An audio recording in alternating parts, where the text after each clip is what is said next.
Hey kids, Mike Kelly here for AnimatorSforum.com. On our forum, people are asking, they're talking about drawing mouths, and three-quarter mouths in particular, but this could apply to any mouths. I want to show you something I've been experimenting with that I happen to think is fairly cool and a nice shortcut, and it's something for you to consider if you want to try doing your mouths this way.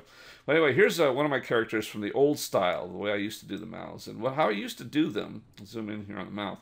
If you can look over here onto the right, you'll see there's the mouth layer. And how I would do is I would have a neutral mouth, an angry mouth, and a happy mouth.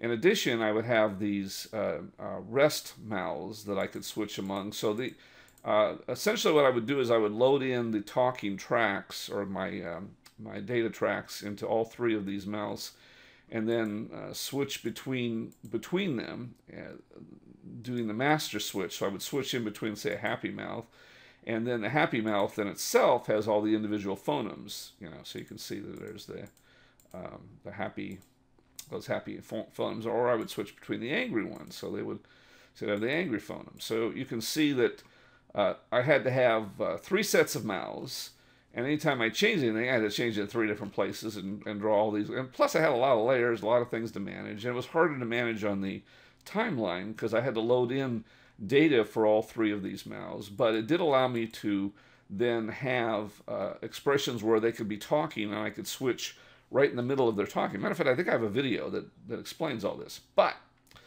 I don't do that anymore. So now what I do instead, I'm going to show you this. We're going to go to New, and change that. And I'm going to load in the sample mouth of what I load in. And now what I have is, if you look here, I'll get rid of this layer. This is just one mouth, and I've got all of the different phonemes on that layer. So just one mouth. But you'll notice, hopefully some of you that are more observant will notice that this mouth is also a bone layer. That's one of the things I didn't know you could do. See, I don't know everything there is to know about Anime Studio, regardless of having used it for 4 or 5 years and thinking myself as somewhat of a knowledgeable person on it. I didn't know it was a bone layer as well, and I got told that, and so I realized that suddenly, oh, this is fantastic, because the mouth is a bone layer means that I can make a morph out of that, and that's exactly what I've done. I've created I'll bring this in here. So I've created a morph called expression. You can see there's the morph. And if you're not familiar with how blend morphs work, guys, I'm going to look it up. I'm not going to explain how they work here unless you actually want me to do a video on that. But you'll notice that the blend morph window does come up, and if I go into the timeline here, now the blend morph window is active. And so now, if I adjust the blend morph, you see I can have them smile or frown just in that position there. And I can also, of course, change to the different mouth positions here, and then have them, there's a smile and there's a grimace, and of course you can get to be really extreme. You're not going to want to go that extreme, but you can in morph. So that's what I'm doing now with my mouse. And so instead of using the blend morph window, what I've decided to do is to create a tool. Of course, as always, I create a tool to do what I want to do, and it's my mouth tool. So if you notice up here, my mouth tool comes up with this. And I can go ahead, I want to move this layers off to the side again, and I can go ahead and, after I load my mouse, so I can load the data in here. So if I wanted to, I could load in a data file. Actually, this isn't something I had rehearsed, so I don't normally rehearse everything anyway, but let's see if I can load in a data file real quick here.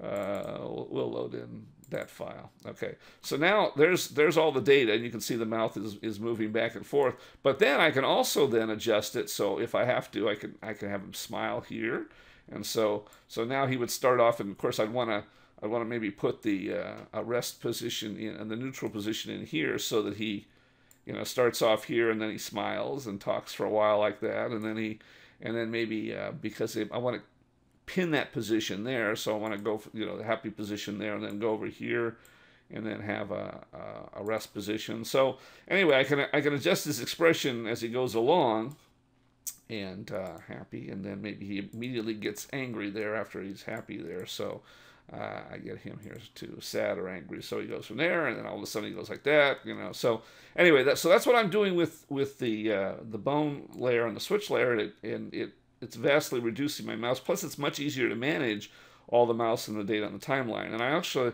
have the ability, I've also put in, just like I had some of my extra expressions here, I have the ability to put in some expressions here that I commonly use for mouths. If you wanted to, you could actually put all the phonemes you wanted right up here, and you wouldn't actually ever have to go to the switch layer to create those keys. But I load in the data, so I don't have to worry about that. But for those of you that sync by hand, there's another case where you could just load in your keys right here off of here and make it easy. So anyway, that's what I'm doing with mouths. I kept this short. I hope this helps some of you. You might want to consider it. It's this is by no means the only way to do it, or even the best way. It's just the way that I like so far. If you like extreme mouth positions, the smiling here isn't probably the best smile in the world. If I really was the sort that liked to do that kind of crafting and wasn't looking for shortcuts more in my workload, I probably would draw some custom mouths at least. But then I would tag my custom mouths in here to these keys here and just put them in the layers. I might have custom mouths for a custom smile or a custom whatever here. But that's another possibility. So thanks for seeing you, and we'll be talking on the forum.